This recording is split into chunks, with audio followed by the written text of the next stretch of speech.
റാവൽപിണ്ടിയിലെ ഇന്ത്യയുടെ ആക്രമണം സ്ഥിരീകരിക്കുകയാണ് പ്രതിരോധ മന്ത്രി രാജ്നാഥ് സിംഗ്. ഭീകരർക്ക് സൈന്യം ശക്തമായിട്ടുള്ള മറുപടി നൽകി. എന്നാൽ പാകിസ്ഥാനിലെ ജനവാസ മേഖലകൾ ഇന്ത്യ ആക്രമിച്ചിട്ടില്ലെന്നും പ്രതിരോധ മന്ത്രി പറഞ്ഞു.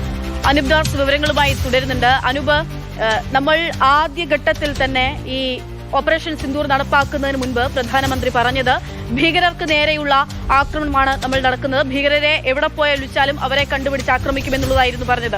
ഇവിടെ ഇപ്പോൾ പ്രതിരോധ മന്ത്രി വ്യക്തമാക്കുന്ന കാര്യം അതുതന്നെയാണ്. ജനവാസ മേഖലകളൊന്നും ആക്രമിക്കാതെ ആ തരത്തിലൊന്നും നീളാതെയായിരുന്നു ഇന്ത്യ നടത്തിയിട്ടുള്ള പ്രതിരോധം, പ്രത്യാക്രമണം എന്നുള്ളതല്ലേ? അതെ, ഇപ്പോൾ ബ്രഹ്മോസ് മിസൈലുകളുടെ ഒരു പുതിയ നിർമ്മാണ കേന്ദ്രം ഉത്തർപ്രദേശിൽ ആരംഭിക്കുകയാണ് കേന്ദ്ര സർക്കാർ. അതിൻ്റെ ഉദ്ഘാടന സമയത്താണ് രാജ്നാഥ് സിംഗിൻ്റെ പ്രതികരണം ഉണ്ടായിട്ടുള്ളത്. അദ്ദേഹം പറയുന്നു, നമ്മൾ ഭീകരരെ പിന്തുടർന്ന് വേട്ടയാടും, ഇന്ത്യയിൽ വന്ന് ഭീകര പ്രവർത്തനവും നടത്തി തിരിച്ചു പോകാമെന്ന് കരുതേണ്ട, എവിടെയാണെങ്കിലും അവിടെ പോയി വേട്ടയാടും. പാക് മണ്ണ് ഭീകരർക്ക് സുരക്ഷിത താവളമാണ് എന്ന തോന്നൽ ഇല്ലാതായി എന്ന് അദ്ദേഹം പറയുന്നു. മാത്രവുമല്ല, നമ്മൾ ശക്തമായ തിരിച്ചടി നൽകി എന്ന് അദ്ദേഹം ചൂണ്ടിക്കാണിക്കുകയും ചെയ്യുന്നുണ്ട്. അതാണ് ഇപ്പോൾ പ്രതിരോധ മന്ത്രി പറഞ്ഞതിന്റെ വിശദാംശങ്ങൾ കൂടിയാണ് അനൂപ് നൽകിയത്. ഭീകരരെ പിന്തുടർന്ന് വേട്ടയാടും പ്രധാനമന്ത്രി പറഞ്ഞിട്ടുള്ള കാര്യം ആവർത്തിക്കുക തന്നെയാണ് പ്രതിരോധ മന്ത്രിയും ചെയ്തിരിക്കുന്നത്.